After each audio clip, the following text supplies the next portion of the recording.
All right, today we're going to be reacting to how did Trump resonated with voters at the NABJ convention. Let's jump in.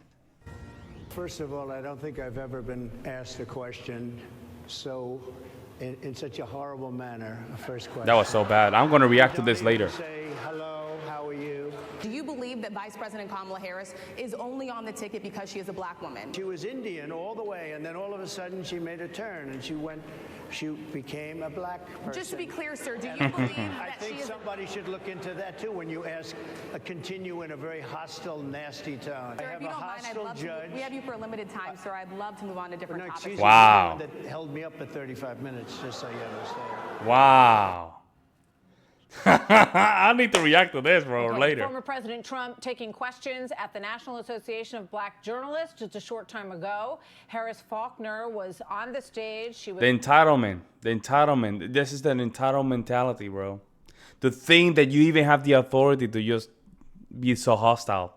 You know what the agenda is. Was co-moderating that Q&A in Chicago. She, of course, is the anchor of the Faulkner Focus and the co-anchor of Outnumbered. Harris, welcome. It was a heated environment from the get-go up there. Give us your take on what happened from the very beginning and what we couldn't see behind the scenes. Well, let me start there because I think that's really important. What the nation has seen is this incredible buildup with journalists here reportedly upset because Donald Trump was coming. Some of them.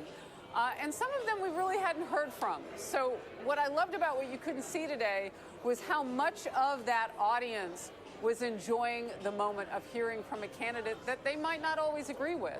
And that is the whole point. Wow. That was 3 journalists. Wow. 3 journalists? That's insane, man. They already had this planned out. You see how they have 3 journalists ready to attack him? Wow. Growth of journalism, to be able to listen and question those things that you may not know about because you don't often talk to that person or those people. That was the goal here. So for all of that pushback, young journalists that I'm talking to after the event are saying, well, we're glad he's here. And look, you're always going to have a situation like we had today. It was very hard to hear on that dais because of the way the microphones were. They had a lot of technical issues going into this to make this happen. So the delay that there was out to the public that the former president was talking about had a lot to do with that. Now, it did get a little chippy because when a politician is interviewed, sometimes, Martha, they don't always answer the question that you ask.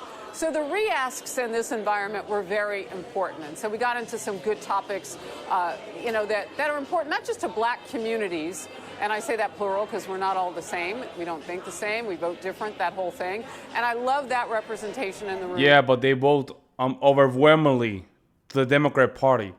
I just don't like that talking point. Let's just call spade a spade. They overwhelmingly vote Democrat for some weird reason. And you can present them the facts right there in their face. And they're still voting Democrat. So let's just be truthful for this, okay? Sometimes, hey man, sometimes these communities, man, they keep voting like that. You have to let them go, bro. Let them go hit rock bottom. And some of them are. When they hit rock bottom, they have to come to the table and then you can negotiate, but they have to just let it go by 80 against 20. 80% us, 20% them. That's all you get. Because there's no reason to have a lot of these cities the way they are. There's no reason, folks. But if they keep voting like this, that's what they get. Too.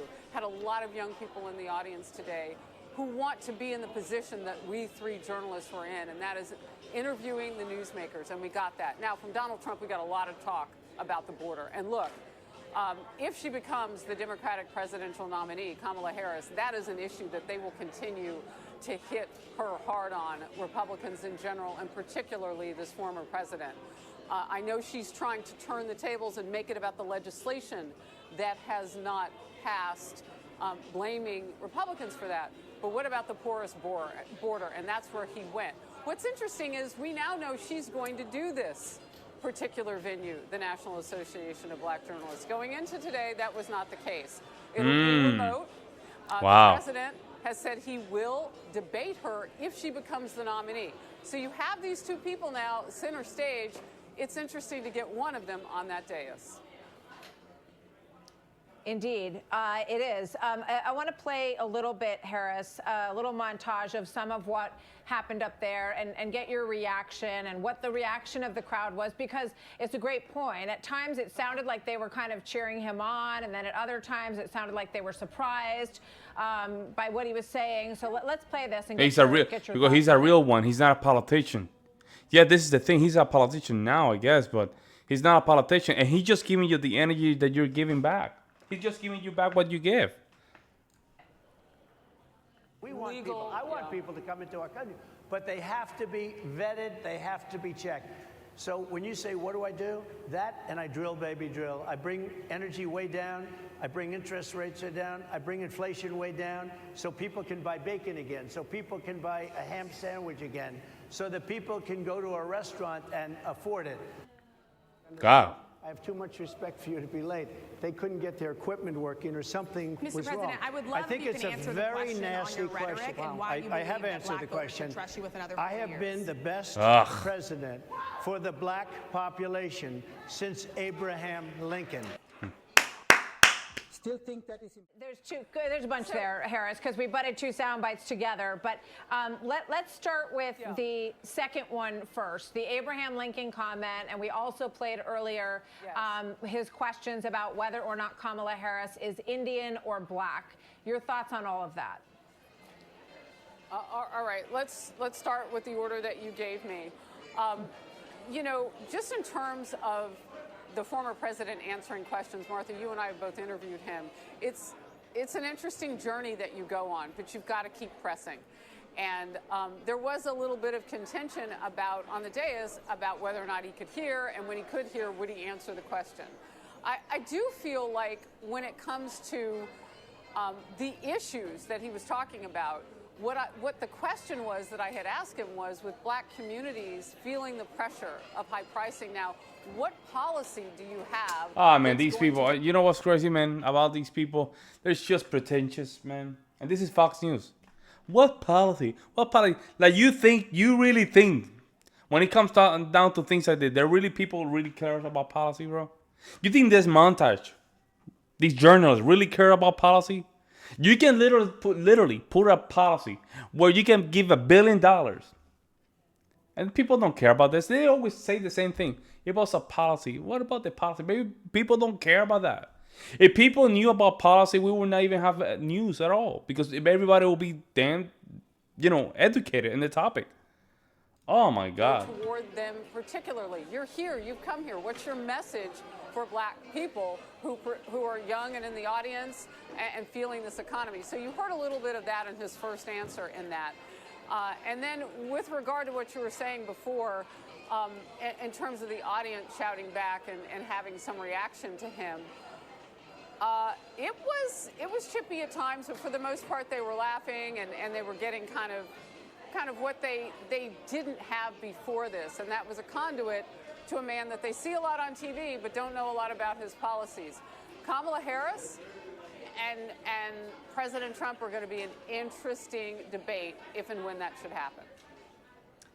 So, talk to me a little bit about his responses on J.D. Vance, because he was defending his vice presidential pick out there today, and one of the questioners talked about. She said, "I'm a single mom. I don't have children," I think she said, and he was pushing back. She was pushing back on the question of J.D. Vance and whether or not the president is happy with that pick. Your thoughts on how that played out, Harris?